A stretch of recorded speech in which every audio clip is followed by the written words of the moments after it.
எல்லாரும் சாவை பார்த்து பயந்துருப்போம். ஆனால் நம்மளால சாவுக்கே பயம் காட்டியிருக்காரு. பிரான்ஸ் இலக்குங்கிற இவரு 1962ல ஒரு ட்ரெயின்ல டிராவல் பண்றாரு. அந்த ட்ரெயின் சடனா ட்ராக்கை விட்டு விலகி ஒரு ஐஸ் ரிவருக்குள்ள விழுந்துருது. அந்த ட்ரெயின்ல இருந்த 17 பேரும் இறந்துடுறாங்க. இவர் மட்டும் உடஞ்ச கையோட நீச்சல் அடிச்சு தப்பிச்சிடறாரு.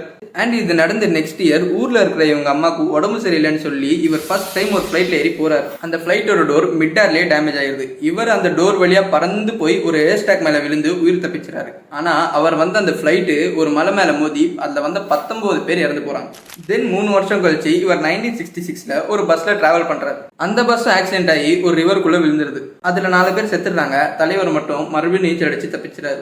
அப்பதான் அவர் முடிவு பண்றாரு, இனிமே இந்த பப்ளிக் டிராவல்ஸ்லாம் நம்மனா வேலைக்கு ஆகாது, நம்மளே ஒரு கார் வாங்கி ஸ்லோவா ஓட்டிடலாம் அப்படின்னு சொல்லி காரும் வாங்கி ஓட்டுறாரு. ஓட்டிட்டு இருக்கும்போது ஃப்ரண்ட்ல இருந்து புகையா வந்திருக்கு. என்னடா இதுன்னு இறங்கி போய் பார்க்கும்போது கார் டம்மான்னு வெடியுது. என்ன ஆகும்? திரும்பவும் தப்பிச்சிடாரு. தென் 1995ல இவர் ஒரு பஸ் மோதி இருக்கு. 1996ல கார்ல மலை மேல இவர் டிராவல் பண்ணிட்டு இருக்கும்போது அங்க ஒரு ட்ரக் இவர் இடிக்க வந்திருக்கு. தப்பிக்கிறதுக்காக இவர் கார் திருப்பி இருக்காரு. அந்த காரு பள்ளத்துல விழுந்து சுக்குநூறாயிருது. அதுலயும் இவர் தப்பிச்சிட்டாரு. எப்படின்னா தலைவர் கார் சீட் பெல்ட் போடல. அதனால கரெக்டா கார் பள்ளத்தை விழும்போது இவர் பறந்து போய் ஒரு மரத்துல மாட்டிக்கிறார். சீட் பெல்ட் போட்டு தப்பிச்சவங்க மத்தியில தலைவர் மட்டும் சீட் பெல்ட் போடாம தப்பிச்சிருக்காரு.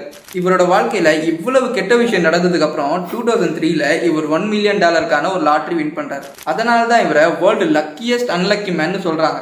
தென் 2016ல இவர் கடைசியா ஒரு ஆக்சிடென்ட்லாம் இல்ல, இயற்கை மரணம் அடைஞ்சிடறாரு. அதுவும் தன்னோட 87 வயசுல. ஸோ இதுல இருந்து என்ன தெரியுதுன்னா, வாழ்க்கையில எப்போ வேணாலும் என்ன வேணாலும் நடக்கலாம். அதுல இருந்து நீங்க எப்படி தப்பிச்சு வரீங்கன்னு தான் முக்கியம்.